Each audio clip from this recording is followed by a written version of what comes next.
Halo guys, apa kabar Anda semuanya? Kali ini kita lupakan dulu kasus uang donasi Agus.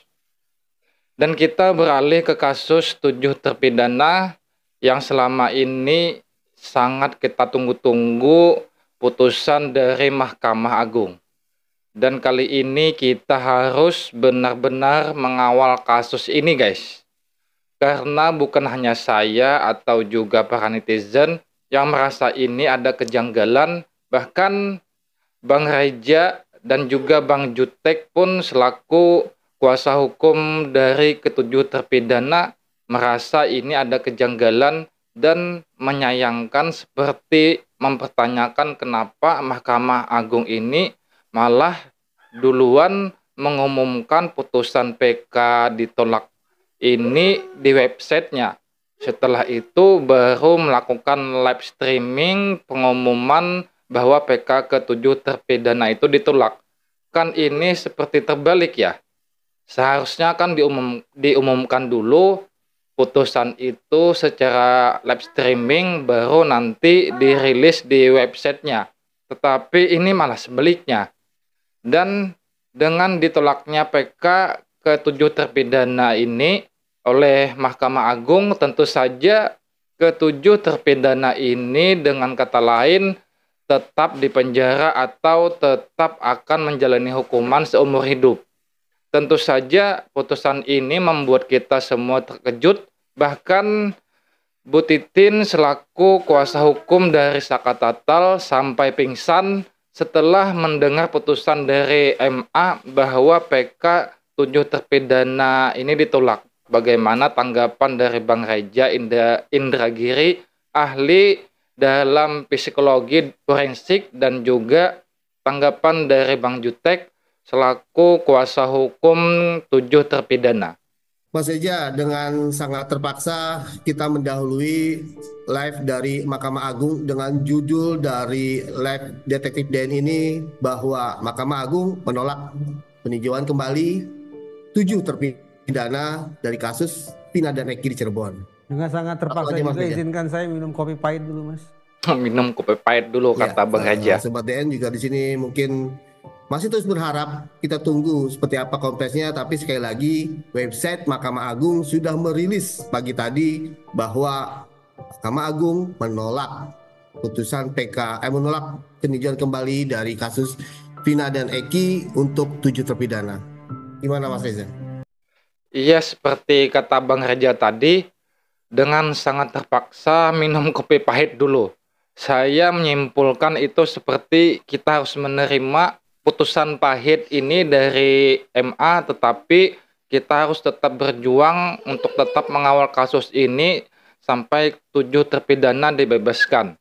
Dan inilah maka telah dilaksanakan musyawarah dan pembacaan putusan pada hari Senin tanggal 16 Desember 2024 dengan putusan yang pada pokoknya menolak permohonan peninjauan kembali para terpidana.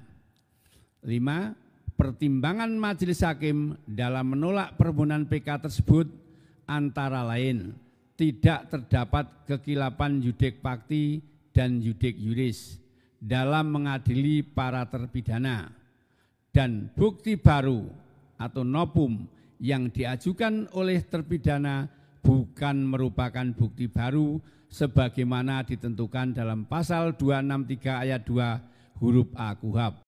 Mengetahui putusan Mahkamah Agung yang menolak PK 7 terpidana, inilah tanggapan dari dan penilaian dari Bang Reja Indragiri, ahli dalam psikologi forensik. Sobat DN, kami di Diskursus pernah diskusi tentang model strategis atau strategic model. Model ini ingin menjelaskan bahwa ternyata otoritas penegakan hukum ketika bekerja belum tentu loh melulu demi kepastian, kemanfaatan, dan keadilan. Belum tentu loh demi kepentingan para pencari keadilan. Tapi boleh jadi otoritas penegakan hukum termasuk misalnya hakim akan membuat putusan dengan motif egosentrisme untuk mengamankan jabatan, untuk mengamankan karir ke depan, sekaligus untuk mempertahankan nama baik lembaga. Nah, dengan motif-motif egosentrisme macam itu, maka saya meramal bahwa putusan PK harus mengabulkan permohonan PK. 7 terpidana harus bebas. Kenapa? Betul.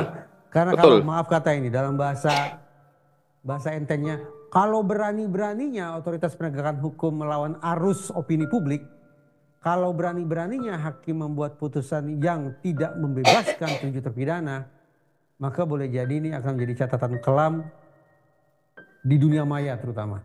Bagaimana sekian banyak orang Indonesia barangkali yang akan menumpahkan kekecewaan mereka, yang melampiaskan amarah mereka dengan membuat komentar-komentar yang sedemikian negatif di ruang maya. Saya tentu saja dalam posisi menghormati putusan majelis hakim. Tetapi secara realistis tidak bisa saya tepis dari kepala saya kekhawatiran bahwa otoritas penegakan hukum kita, wabil khusus Mahkamah Agung, hari-hari belakangan ini tampaknya akan menjadi sorotan masyarakat luas terkait dengan putusan yang ternyata tetap mengharuskan para terpidana menjalani hukuman seumur hidup mereka di balik jeruji penjara. Ramalan saya tetap positif sekitar jam 8 pagi tadi, tapi tentu saja sekarang saya harus mencoba menenangkan hati saya pribadi, mengetahui adanya putusan yang 180 derajat berbeda dari harapan dari ramalan saya. Saya sangat setuju dengan statement yang dikatakan oleh Bang Reza, 180 derajat berbeda dari harapan kita semua. Yang mana kita sebagai netizen sudah mengikuti kasus Vina dan Eki Cirebon ini sudah sangat lama. Tentu saja kita mengharapkan ke-7 terpidana dibebaskan. Tetapi hari ini kita sangat bersedih dan sangat kecewa setelah mendengar putusan dari MA menolak PK 7 terpidana. Dan mari kita lihat bagaimana reaksi dari keluarga dan juga orang tua ke-7 terpidana setelah mengetahui bahwa putusan dari MA menolak PK yang diajukan oleh ke-7 terpidana. Undangan press release secara terbuka oleh pihak Mahkamah Agung itu adalah 12.30. Sementara dari tadi pukul 10 sudah beredar putusan secara online. Buat apa ada press release kalau sebelum press release sudah apa? Sudah benar. Ini kita tidak menyalahkan, tapi hanya ingin bertanya, ada apa? Ya, Bapak Ibu sekalian tetap tenang, ya tetap berjuang, tetap berharap dan tetap semangat. Kami nggak berhenti, kami akan terus berjuang. Kami yakin ini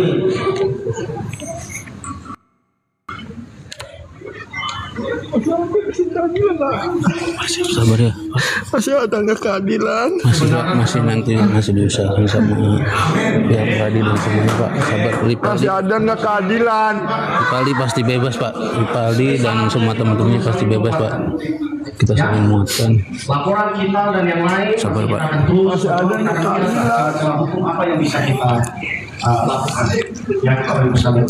Ya, habis ini kami akan datang ke lapas, kami akan kuatkan para terpidana, ya, klien kita, ya semua. Semoga apa yang kita sudah berjuang dihidupi sebagai semangat ya.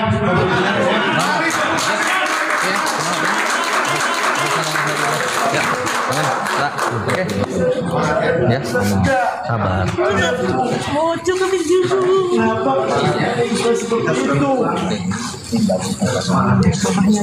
Saya benci sama kalian semua. Belum ada konferensi pers, udah ada beritanya. Ada apa dengan kalian semua? Saya juga anak bangsa. Tahu nggak, anak saya di dalam. Kalian tuh jahat semua. Nanti berjuang lagi.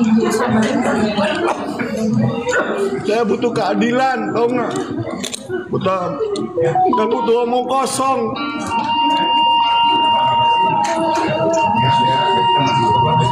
Apakah saya mesti merdeka di negara orang lain? Apakah saya mesti pindah ke negara orang lain?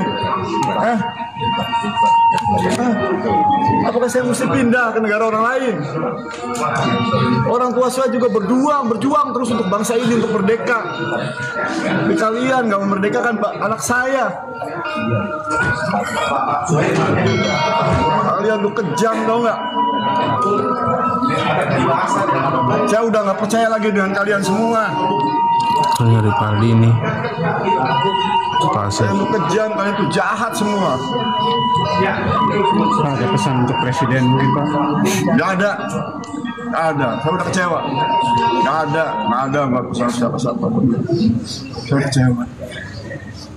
Kecewa terhadap hukumnya Pak, tapi maksud Pak. Iya betul, saya kecewa. Apakah saya mesti pindah?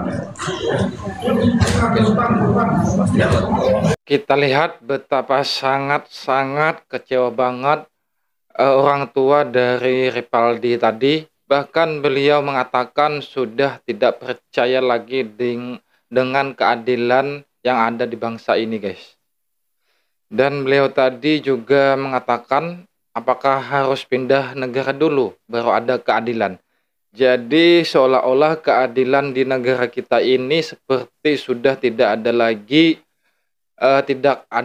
keberpihakan untuk orang kecil. Saking kecewanya sampai ditanya ada pesan untuk presiden pun Bapak tadi tidak mau menanggapinya karena sudah merasa sangat kecewa dengan keadilan yang ada di bangsa kita ini. Sangat miris ya guys.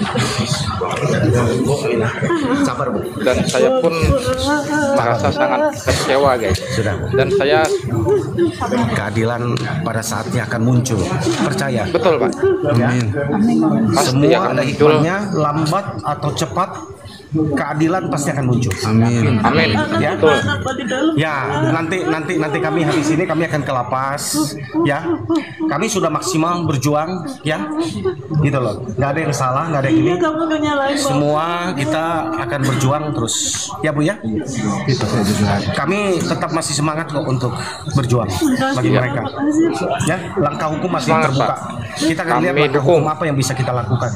Ya, ada gerasi, ada abolisi dan masih banyak ya, masih ada PK kedua ya, dan lain-lain kita akan upayakan ya, gitu ya Bapak Ibu ya. Kita masih berjuang Bu.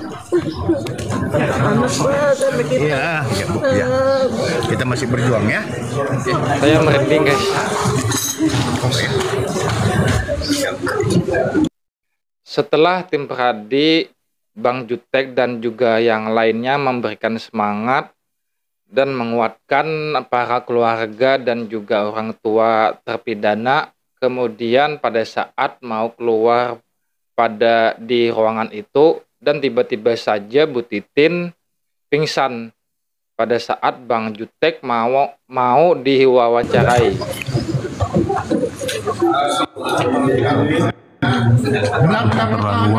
Di sini nih guys. Maksudnya apa nih? Kan orang-orang Pak. Nah, ya. Angkat, tolong angkat. Titin. Kakinya. Bu Titin pingsan guys. Angkat kakinya. Shock Titin ya. pingsan. Ayo ke dalam. Taruh kursi berapa di situ? Bang Jutek aja terlihat mukanya seperti kaca-kaca ya.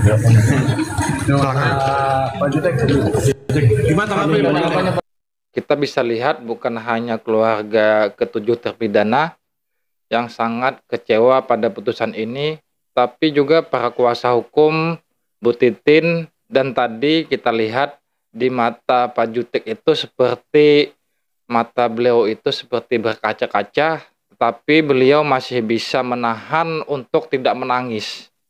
Karena menurut saya beliau ini juga sangat sedih mengetahui putusan PK ini ditolak oleh Mahkamah Agung. Tentu saja menurut saya Bu Titin ini pun kenapa sampai pingsan, karena beliau sudah memperjuangkan kasus ini sejak tahun 2016 sampai dengan sekarang. Mungkin itu membuat beliau sangat membatin dan sangat merasa tidak bisa menerima putusan dari Mahkamah Agung. Dan inilah tanggapan dari Bang Jutek selaku kuasa hukum ketujuh terpidana setelah mengetahui putusan Mahkamah Agung menolak PK ketujuh terpidana. Banyak ya langkah, ada gerasi, ada abolisi, ada asimilasi, ada amnesti, ada PK kedua, ketiga, ya upaya hukum lain masih banyak ya yang bisa kita lakukan. Saya hanya mengatakan bahwa ini bukan kiamat, tapi secara kuasa hukum menurut kami ini tragedi buat Indonesia. Tragedi hukum. Ya, tragedi hukum buat Indonesia. Kenapa? Ya, Bisa dijelaskan apa yang dimaksud tragedi hukum? ya. Tragedi hukum buat Indonesia dan tragedi keadilan untuk Indonesia. Dan saya merasa sangat miris mendengar dan juga mengetahui keadilan di Indonesia seperti ini. Seperti tidak ada lagi keadilan di Indonesia ini untuk orang kecil atau orang susah, guys. Dan itu tadi sepenggal tanggapan dari Bang Jutek selaku kuasa hukum ketujuh terpidana. Karena saya merasa video ini sangat panjang, jadi tanggapan selengkapnya dari Bang Jutek nanti kita lanjutkan di video berikutnya. Terima kasih buat Anda semua yang sudah menonton. Kita jumpa lagi di video selanjutnya. Wassalamualaikum.